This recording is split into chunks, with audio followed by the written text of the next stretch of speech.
Hi, my name is Gabe. I'm a mathematician and a tutor, and I'm excited to dive into some statistics with you today.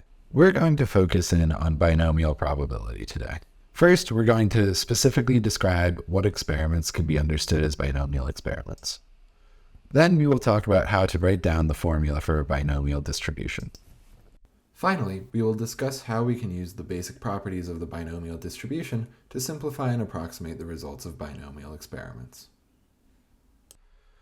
Binomial distributed experiments describe the outcome of a specific number of events, all of which are independent, have a fixed probability, and have only two outcomes. These individual trials are sometimes called Bernoulli trials, and the general outcomes are either successes or failures. All the properties of binomial experiments can be seen in the favorite example of statistics classes everywhere, flipping coins. Let's consider that flipping heads is a successful outcome. Each time we flip a coin, the probability of getting heads is always going to be the same, so long as we are flipping the same coin. Assuming a fair coin, the probability that we flip heads in any given trial is 50%. This becomes a binomial experiment when we decide to flip the coin maybe 10 times. We know the probability of any flip being heads is 50%. But what about the probability that we flip heads 5 times out of 10? To answer that question, we need to introduce the binomial distribution. For a general binomial experiment B, with n trials and a probability of success P, the binomial distribution describes the probability that we observe k successes. We read this equation as n choose k times p raised to the k times 1 minus p raised to the n minus k. The n choose k term is particularly important as it calculates the number of total possible ways there are to reach k successes in n trials. The other terms represent the effect that the probability of success has on the total outcome. Let's see how this works in our coin flip experiment. We now have the language that we need to describe this binomial experiment. We have 10 trials, or n equals 10, a 50% chance of flipping heads, or p equals 0.5, and we want to know about the chances of seeing 5 heads, or having a number of successes k equal to 5. We know that we are going to plug this into a binomial distribution B with 10 trials and a probability of success of 0.5, and then use this to calculate the probability of seeing 5 heads, or P of H equals 5. We plug these values into the formula we saw previously for the binomial distribution. When we calculate these out, we find that the probability of seeing 5 successes in the experiment is 24.6%. Notice how, by introducing more trials, it becomes less likely that we get an exact 50-50 split. Keep this in mind as we go to the next step. Before we move on to talk about how to approximate the binomial distribution, you have to think about some important properties of the distribution.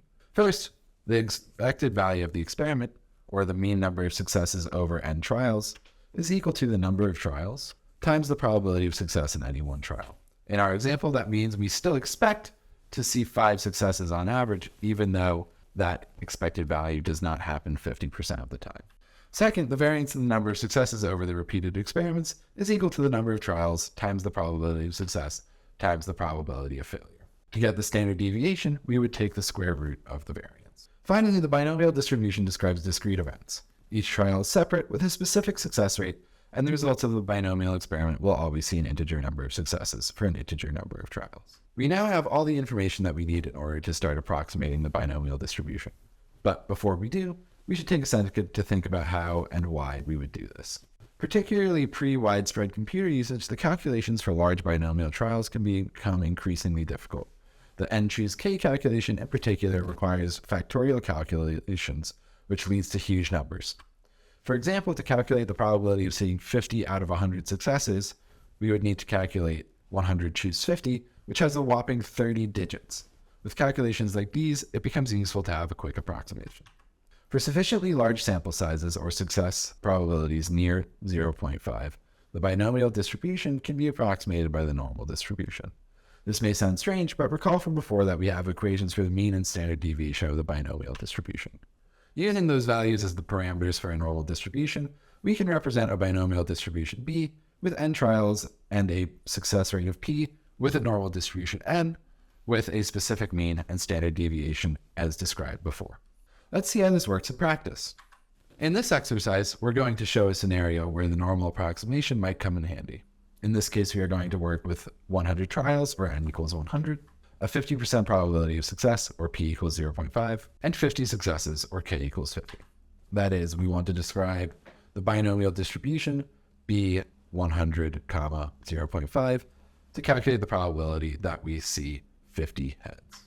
To perform our approximation, we shift from using the binomial distribution with 100 trials and a probability of success of 0.5 to a normal distribution, plugging in our input values for the trials and the probability to our approximation formula. This leads us to a normal distribution with a mean of 50 and a standard deviation of 5.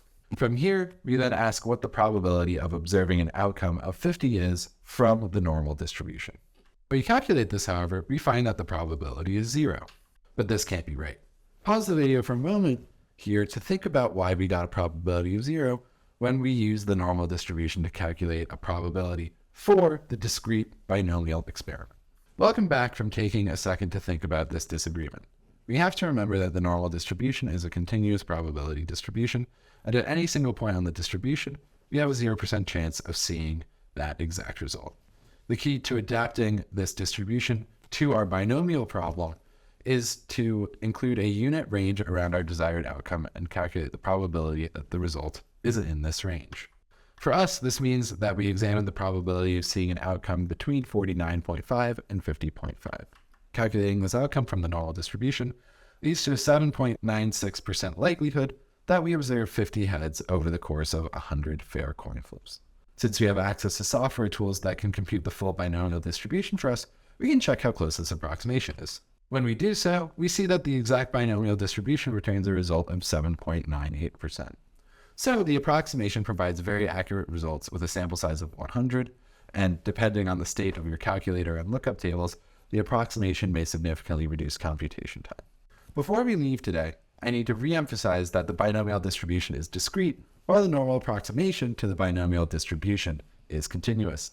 When calculating the result from the approximation, we cannot forget to also include the area plus or minus 0.5 from the maximum and minimum values of k, respectively.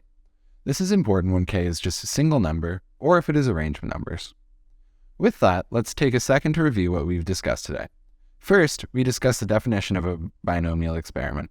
A binomial experiment is a series of n trials, all of which have a set probability for their two outcomes, success and failure, and each individual trial is independent. A singular trial is generally referred to as a Bernoulli trial, and when we put them together, they become a binomial experiment. We then discussed the formula for calculating the probability of k successes for n trials in a binomial experiment. This probability is determined by the binomial distribution. The binomial distribution only applies for integer values of trials and successes. The equations for the mean and standard deviation of a series of binomial experiments can also be derived from the binomial distribution.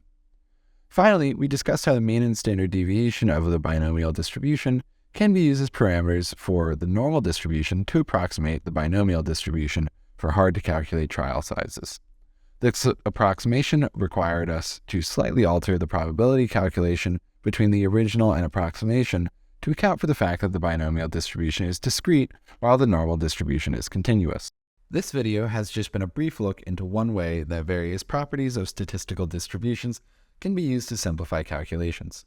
This particular approximation takes advantage of the central limit theorem, which I encourage you to explore in other videos on Chegg.